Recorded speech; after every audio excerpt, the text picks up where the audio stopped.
Bueno, la recaída bioquímica en cáncer de próstata es un escenario bastante frecuente. Realmente consiste en una elevación del antígeno prostático, luego una terapia curativa, y la definición depende de qué tratamiento curativo se haya hecho en el paciente. ¿Qué tan rápido se va elevando el PSA en el tiempo? O sea, qué tan rápido duplica. Es uno de los criterios que más se ha estudiado como, como un predictor de metástasis o de desarrollo de metástasis.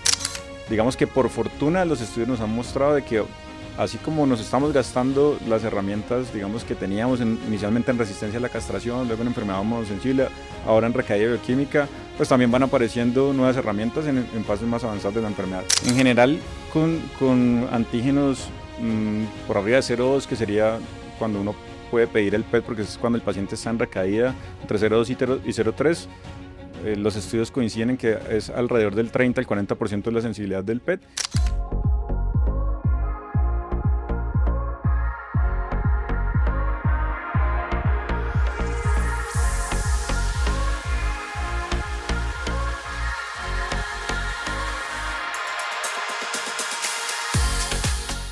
Hola, ¿cómo están? Bienvenidos a un nuevo capítulo de UroConnect, Voces de la Urología Colombiana. Hoy estamos con el doctor Fernando Echeverría, urólogo de la Universidad del Valle. Él es fellow de primer año de Urología Oncológica del Instituto Nacional de Cancerología. Bienvenido, Fernando. Estefanía, muchas gracias por la invitación a este espacio que se ha convertido en referencia no solo para nuestra especialidad, sino para colegas de otras especialidades y también para los pacientes. Gracias, Fernando, por esas palabras. Y bueno, te invitamos porque queremos aclarar algo que genera muchísimas dudas en la práctica diaria, que es cómo manejar la recaída bioquímica en los pacientes de cáncer de próstata y qué cambios estamos viendo ahora en esta nueva era de la intensificación con ARPIs. Para empezar desde lo más fundamental, cuando hablamos de cáncer de próstata y de recaída, ¿de qué estamos hablando exactamente? Bueno, la recaída bioquímica en cáncer de próstata es un escenario bastante frecuente. Realmente consiste en una elevación del antígeno prostático, luego una terapia curativa, y la definición depende de qué tratamiento curativo se haya hecho en el paciente, que puede haber sido cirugía, en este caso una prostatectomía radical, o radioterapia. Entonces, una elevación después de que el paciente fue tratado y negativizó el antígeno implica una recaída bioquímica. En cuanto, digamos, a números, lo importante es después de cirugía, el valor es 0,2. Por arriba de ese punto de corte, pues hablamos de recaída bioquímica. Obviamente es un valor que debe ser idealmente confirmado. Y después de radioterapia, el famoso criterio de Phoenix del Nadir más 2, que es el valor más bajo del antígeno prostático luego del tratamiento, cuando el paciente ya haya recuperado los niveles de testosterona, si es que recibió terapia de supresión de andrógenos. Hay un concepto súper importante que me parece que pues los residentes que nos ven y urólogos que están como actualizándose con este capítulo deben tener claro, y es la diferencia entre recaída y persistencia. Explícanos un poquito en qué se diferencian y por qué es que es tan importante no confundirlas. Me gusta mucho esa pregunta porque veo también en los residentes, sobre todo, que hay alguna confusión, y es realmente en términos de agresividad de la enfermedad, la persistencia bioquímica, que es aquel paciente que yo le doy algún tratamiento con intención curativa, como lo decíamos anteriormente, y nunca negativiza el antígeno, tiene un comportamiento, valga la redundancia, más agresivo, que se traduce en más metástasis y más mortalidad cáncer específica, aproximadamente entre 2 y 3 veces más riesgo que la recaída bioquímica. En el caso de cirugía, la mayoría de estudios coinciden en que el valor es 0,1 o más desde el primer antígeno posterior al tratamiento, que usualmente se hace a las 6 semanas. Y digamos que en radioterapia el término de persistencia es un poco más ambiguo, no hay una definición universal, pero sabemos que biológicamente es una condición más agresiva que la recaída que mencionábamos hace unos minutos. Esta diferencia desde el inicio pues tiene esas implicaciones en términos de supervivencia libre de progresión y en supervivencia cáncer específica, pero por ejemplo, tener persistencia bioquímica asociada a qué factores debe poner más en alerta a los urólogos. La persistencia bioquímica por sí sola, en mi criterio, es una condición que debemos tratar también más agresivamente. Digamos que el, el- la clasificación de riesgo, que creo que vamos a discutirla un poco más adelante, no aplica para los pacientes con persistencia bioquímica. En general, esperar y tratar en persistencia bioquímica no es una opción. Es una condición que creo que debemos tratar desde el inicio, obviamente haciendo un enfoque basado idealmente en una imagen molecular que sería un PET-PSMA. O sea que así no tengamos, por ejemplo, compromiso de vesículas, compromiso de ganglios, compromiso de bordes o algo que nos hable de una enfermedad con factores de riesgo de agresividad.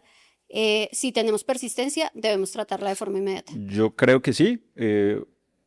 Como te decía ahora, como te decía antes, básicamente el enfoque nos ayuda mucho, pues estos factores de la histopatología, pero el PET-PSMA pues ha revolucionado el tratamiento tanto de la recaída como de la persistencia y nos va a ayudar a definir si el paciente es más candidato a una terapia de rescate local o a una terapia sistémica. Entremos entonces en materia de recaída y expliquémosle a todos entonces cómo hoy en día clasificamos la recaída bioquímica. Esto es digamos, una clasificación, ya pues ya no es tan nueva, pero anteriormente, por lo menos cuando yo hice residencia, no la utilizábamos y los pacientes con recaída casi que todos los tratábamos de forma uniforme.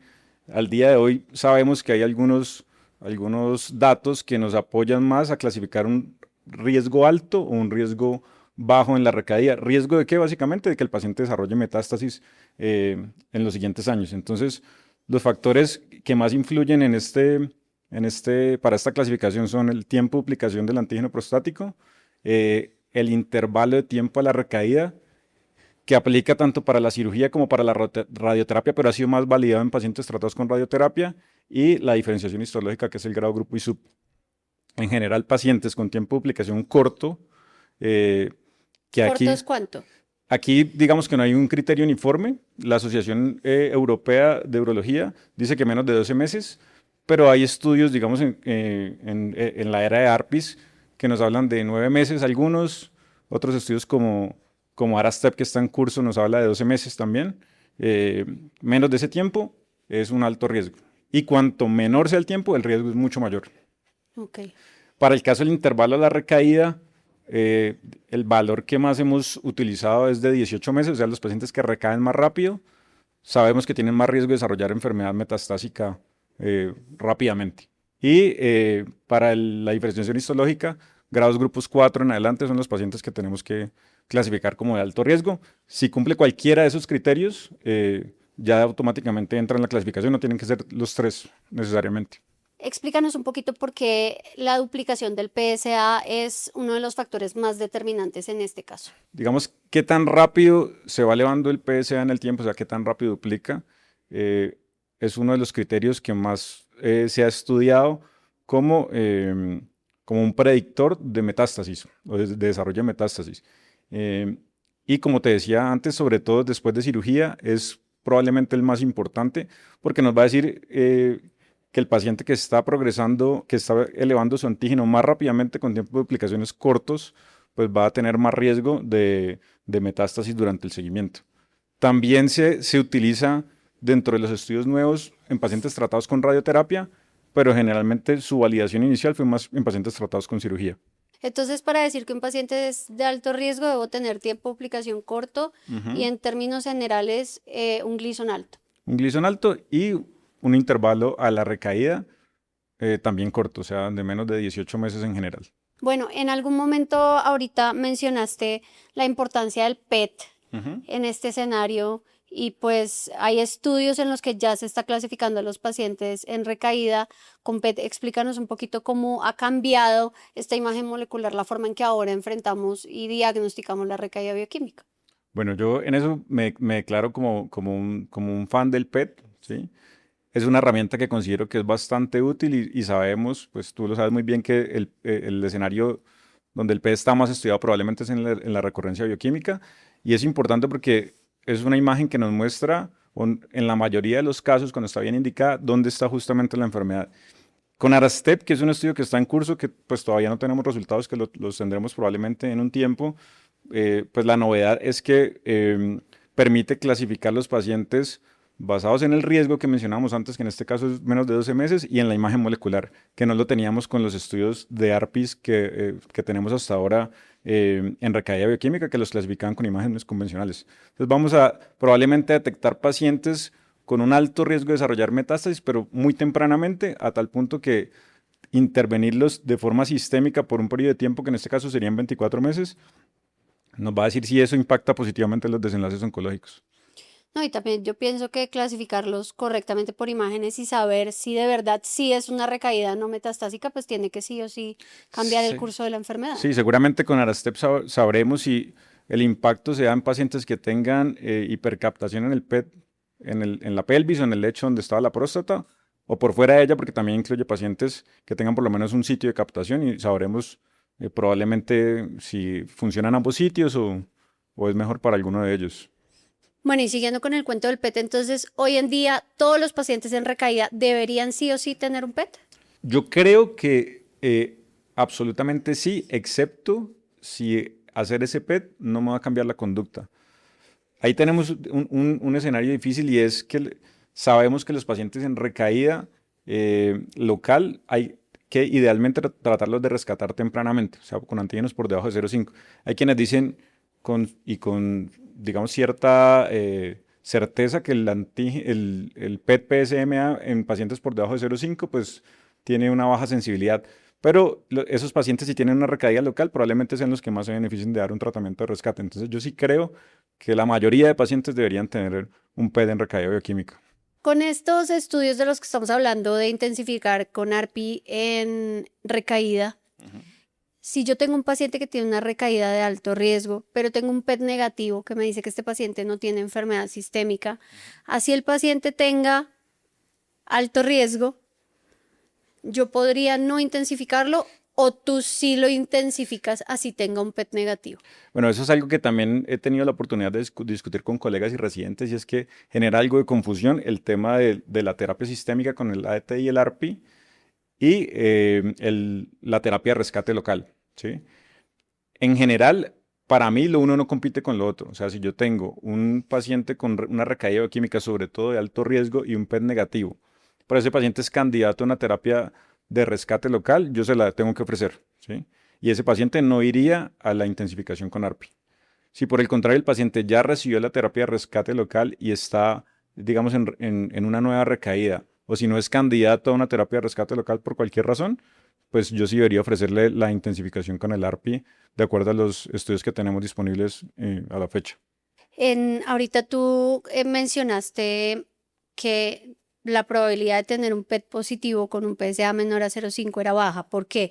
Explícales a todos cuáles son los niveles de PSA y su correlación y la probabilidad de que el PET salga positivo. En general, con antígenos por arriba de 0,2, que sería cuando uno puede pedir el PET, porque es cuando el paciente está en recaída entre 0,2 y 0,3, los estudios coinciden en que es alrededor del 30 al 40% de la sensibilidad del PET y ahí va subiendo progresivamente a medida que aumentan los niveles de antígeno. Lo que creo que no debemos hacer, y de hecho las guías así lo dicen como recomendaciones, no esperar a que el antígeno se suba para pedir un PET, ¿sí? Porque estaríamos llegando tarde al paciente que tiene la posibilidad de tener un tratamiento de salvamento, de rescate. ¿Qué tanto puedo confiar yo en un PET que me está dando una sensibilidad de solo el 45% con un PSA en 0,5? Digamos que en mi criterio, si yo tengo un PET con un antígeno prostático alrededor de ese valor de 0,5, con un 40-50% de posibilidad de tener un resultado positivo, y me sale positivo, pues debo creerle a ese PET. Donde me esté mostrando la enfermedad, pues ahí debo ir a tratarlo. Si me sale negativo y yo tengo una sospecha de una recurrencia local por el resto de criterios que usábamos anteriormente, y particularmente si es una recurrencia de alto riesgo, porque es un paciente que, por ejemplo, tiene un grado grupo alto por arriba de 4, no debo negarle la posibilidad de ofrecerle una terapia de rescate solamente porque tengo un PET negativo. O sea, yo a ese paciente le daría, en el caso de cirugía, si lo operé, le haría una radioterapia de rescate. Y si le hice radioterapia, digamos que ahí hay una discusión mayor que creo que no vamos a entrar en ella, pero Sí. pues hay terapias de rescate también para la radioterapia primaria. Ok, bueno, entrando más como en tratamiento, ¿qué cambios crees que ha habido para que ya no pensemos solamente en ADT en muchos de estos pacientes? O sea, ¿qué nos han mostrado los estudios de adición de ARPI que nos hagan cambiar realmente la práctica?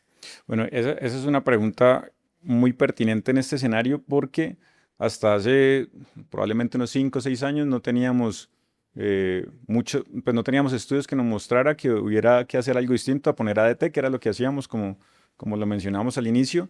Y este escenario de recurrencia bioquímica es muy particular porque para yo mostrar un beneficio en los desenlaces oncológicos como en supervivencia libre de metástasis y sobre todo en supervivencia global, pues me voy a demorar mucho tiempo en el seguimiento.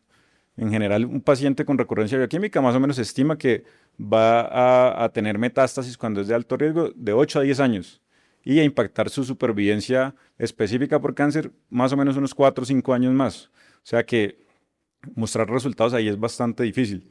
Pero ya tenemos estudios que nos han mostrado que intensificar con un ARPI en pacientes de alto riesgo, pues nos genera una reducción de la supervivencia, una mejoría en la supervivencia libre de metástasis. Y ya tenemos datos también de supervivencia global. Bueno, pero entonces, llevado a la práctica, ¿en qué paciente con recaída pensarías tú en agregar un ARPI? Lo que tenemos al día de hoy es pacientes con recaídas de alto riesgo. Para los estudios de intensificación, digamos, con ARPI en recaída química, alto riesgo, entiéndase como menos de 9 meses al día de hoy. Probablemente tendremos estudios de ARASTEP que nos dirá si son 12 meses y no 9 meses, pero al día de hoy, pues el tiempo serían 9 meses y ese es como el principal criterio. Los otros criterios que les mencionaba anteriormente del intervalo a la recaída y el grado grupo no aplican para el ARPI. Solamente el tiempo de aplicación. Solamente el tiempo de aplicación. Okay. Y pues sobre todo, pues también, digamos que a lo que hay al día de hoy sería con imágenes convencionales, estar seguros de que el paciente no tiene metástasis y cuando tengamos datos de ARASTEP, pues con la imagen molecular. En el caso de la imagen molecular, si yo tengo un paciente nuevamente, ¿no? Un paciente de alto riesgo, pero que tiene un PET negativo y tiene un tiempo de aplicación menor a 9 meses, o sea, tiene criterio para intensificar. Sí. ¿Cuál crees tú que puede ser el valor real de tratar de forma precoz esa enfermedad que probablemente es sistémica pero microscópica y por eso no pude verla? Ese paciente, como lo describes, si es candidato a una terapia de rescate local porque no la recibió, se la ofrecería. Si no es candidato porque ya se le hizo o porque pues, la tiene contraindicada, yo miraría la posibilidad de incluirlo en tratamiento con base en alguno de los otros estudios con ARPI, que sería con imágenes convencionales. Porque sabemos que tratar precozmente la enfermedad de alto riesgo nos va a reducir el riesgo de metástasis. Y también se sabe por estudios que cuando yo trato precozmente esa enfermedad de alto riesgo, voy a seleccionar, digamos, clonas menos heterogéneas, por decirlo así, del tumor, que son más sensibles al ARPI y a la supresión de andrógenos, y voy a tener PSA indetectable por un tiempo mucho mayor, que a la larga pues va a redundar en un beneficio oncológico para el paciente. Es como el pensamiento de muchos que cada vez como que nos estamos adelantando más con los tratamientos, trayéndolos a etapas más tempranas de la enfermedad. Entonces, estamos usando, por ejemplo, combinaciones de terapias con ARPIs y quimioterapia en pacientes hormonosensibles de forma más temprana. Y ahora estamos trayendo, por ejemplo, los ARPIs a la recaída o los ARPIs a la enfermedad localmente avanzada. ¿Tú crees que esto realmente va a tener un impacto positivo en la enfermedad o nos va a dejar de forma rápida sin herramientas para enfermedad más avanzada? Ese es un temor que siempre le expresaron a uno, sobre todo nuestros profesores que nos decían, usted se va a gastar todo de entrada. Digamos que por fortuna los estudios nos han mostrado de que así como nos estamos gastando las herramientas, digamos, que teníamos inicialmente en resistencia a la castración, luego en enfermedad hormonosensible, ahora en recaída bioquímica, pues también van apareciendo nuevas herramientas en fases más avanzadas de la enfermedad. Lo que sabemos es que si impactamos tempranamente, pues vamos a retardar el desarrollo de esos estadios más avanzados de la enfermedad. Entonces, en mi concepto, yo creo que eso no es un motivo para preocuparse, sino todo lo contrario, es un motivo para saber que con base en la evidencia podemos actuar mejor. En ese sentido, y siendo ahí otra vez incisiva con el tema, ¿no crees que podemos estar sobretratando? Yo creo que el mensaje debe ser que debemos seleccionar bien los pacientes que vamos a ofrecerles la terapia con el ADT y el ARPI, y los estudios nos han dicho o nos han orientado sobre cuáles son esos pacientes que son los de alto riesgo que mencionamos anteriormente. Eventualmente podemos sobretratar si damos esos tratamientos en pacientes con recaídas bioquímicas de bajo riesgo, no solo con el ARPI, sino con otras cosas. Incluso con el ADT podríamos estar sobretratando a algunos pacientes y sabemos que eso tiene ciertos efectos adversos. Entonces, pues a medida que tengamos mayor seguimiento de los estudios, podemos seguramente escoger mejor los pacientes para no sobretratar. Y entonces, en ese sentido, en los pacientes con recaída bioquímica de bajo riesgo, em, ¿debemos sentirnos más cómodos siendo más conservadores o cuál sería como el tratamiento en esos casos? Eso es algo que también hemos tenido que cambiar el chip, sobre todo a raíz de la clasificación de riesgo en recaída bioquímica, que antes no la teníamos, y es que antes, pues generalmente todos los pacientes teníamos que hacerles algo, o sea, muy raro uno tener un paciente en recaída y decir, esperemos, vamos a observar y no hagamos nada. Hoy por hoy sabemos que al ser un desenlace, al ser un escenario en el cual los desenlaces oncológicos se tardan muchos años, pues hay unos pacientes que probablemente nunca los van a desarrollar. Entonces son esos pacientes que tienen tiempo de duplicación muy largo, eh, por arriba de 12 meses, y aquí vuelvo a lo que decíamos anteriormente, y es lo contrario. Cuanto más largo sea el tiempo de duplicación, es menor el riesgo de que el paciente vaya a desarrollar metástasis. Si tienen grados grupos bajitos, 1, 2, o si tienen intervalos a la recaída muy prolongados, como esos pacientes que a veces se encuentra uno que les hicieron radioterapia hace 10 años y están haciendo recaída 10 años después de la radioterapia. Muchos de ellos tienen recaídas de bajo riesgo. Y con ese, digamos, con esos pacientes yo me sentiría un poco más tranquilo siendo conservador. Eso habla mucho como de la biología de la enfermedad, ¿no? Exacto. Una biología menos agresiva. Y en esos pacientes de bajo riesgo, de recaída de bajo riesgo, igual al diagnóstico de la recaída, así decidamos no hacer nada, primero tenemos que estadificar con imágenes convencionales, ¿no?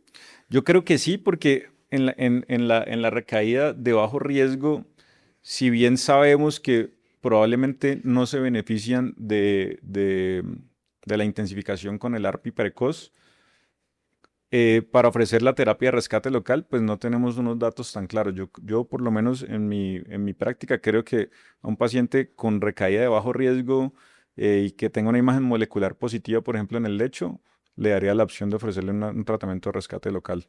Pero entonces les harías PET.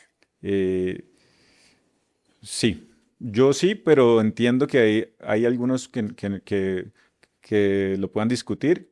Lo que pasa es que a veces, digamos, clasificar el riesgo en ese umbral de 0,2 o en ese rango de 0,2 a 0,5 no es tan fácil, porque se sale un poco del tiempo en el cual uno puede seguir el paciente. Necesitaríamos al menos 3 antígenos para hacer un tiempo de duplicación, digamos, de la forma como debe hacerse, y puede ser que se nos salga de la posibilidad de ofrecerle un rescate local. Entonces, yo sí considero que es bueno tener la imagen molecular. Pero en ese que llegó 10 años después de una radical y llegó con PSA en 0,6 y le haces el confirmatorio y te sale en 0,61 a los 3 meses, ¿aguantarías? Sí, ¿Esperarías? pues digamos en casos puntuales como ese probablemente se puede aguantar y no hacer la imagen molecular. Si es una recaída bajo riesgo, también dependiendo de la edad del paciente, el estado funcional, sus comorbilidades, eventualmente pues no sea necesario ni siquiera hacerle un tratamiento de rescate local, ¿sí? La idea ahí es pues lo que hablábamos antes, de no sobretratar tanto a nivel local y menos a nivel sistémico, pues porque sabemos que a pesar de que las terapias son muy efectivas, pues también tienen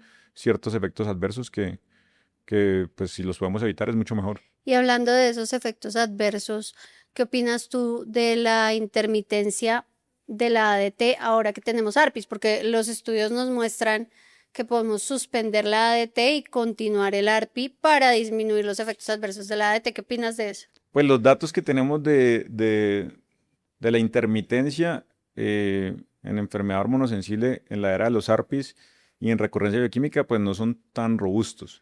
Los estudios pues que ya tenemos resultados en recurrencia bioquímica, y los que están en curso, la mayoría, o por no decir todos, pues nos muestran que probablemente se pueda suspender la intensificación. Incluso, pues hay algunos estudios que nos muestran que en pacientes que tengan PSA indetectable, podemos quitar ADT y ARPI y reiniciarlo con unos umbrales que están definidos en el estudio, dependiendo del tratamiento que haya recibido el paciente inicialmente, si es cirugía o radioterapia.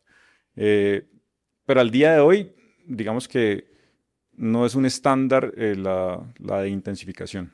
O sea, no lo harías. Yo no lo haría fuera de lo que está estipulado en los estudios, que es el paciente que yo tengo, dependiendo del estudio, que pueden ser 52 semanas, 37 semanas, o en el caso de Arastep, que serían 2 años. Ahí lo suspendería y ya reiniciaría de acuerdo al seguimiento del antígeno. ¿Qué crees tú que es lo mínimo que debe saber un urólogo general, así como mensajes para llevar a casa sobre este tema? Lo primero es que no todas las recaídas bioquímicas se comportan igual, que eso es quizá lo más novedoso y lo que hemos aprendido en los últimos años, que es que antes pues tratábamos a todos los pacientes igual basados en un antígeno. Ahora pues debemos clasificar el riesgo, como también lo hemos discutido en otros escenarios. Yo creo que cualquier paciente en recaída bioquímica, si no tiene un tiempo de duplicación calculado, está mal tratado, ¿sí? Porque está mal clasificado. Entonces, ese sería el segundo mensaje. Eh, y el tercer mensaje, pues es que hay que mirar además las otras variables que hemos discutido, como la diferenciación histológica, el intervalo a la recaída, y con eso definir un tratamiento personalizado para cada paciente basado en el riesgo. Fernando, hay unas reglas específicas para calcular correctamente el tiempo de duplicación, ¿verdad? Recordémoselas a todos para que tengan como esas reglas específicas en cuenta en sus consultas al momento de calcularlo. Y aquí les dejamos como el QR para que puedan tenerlo a la mano para entrar a calcular el tiempo de duplicación. Yo creo que varios nos hemos soñado con esa pregunta que nos la hacían en residencia. Bueno, básicamente, lo ideal es tener antígenos prostáticos con una tendencia creciente, porque a veces vemos que hay uno que va para arriba, otro para abajo, y con eso pues, no se puede calcular adecuadamente el tiempo de aplicación. Lo segundo es que idealmente tengamos mínimo 3 valores, y cuantos más valores tengamos es mucho mejor también. Y lo tercero es que los antígenos deben ser del último año para poder calcular el tiempo de duplicación de forma adecuada, porque pues sabemos que con las dificultades que tenemos de seguimiento en algunos pacientes, pues a veces tenemos tenemos antígenos que están muy espaciados unos con otros. Entonces lo ideal es que sean del último año. Bueno, entonces yo creo que nos queda muy claro que hoy el reto no es solamente detectar la recaída, sino entender su biología para decidir a quién vamos a intensificar de verdad.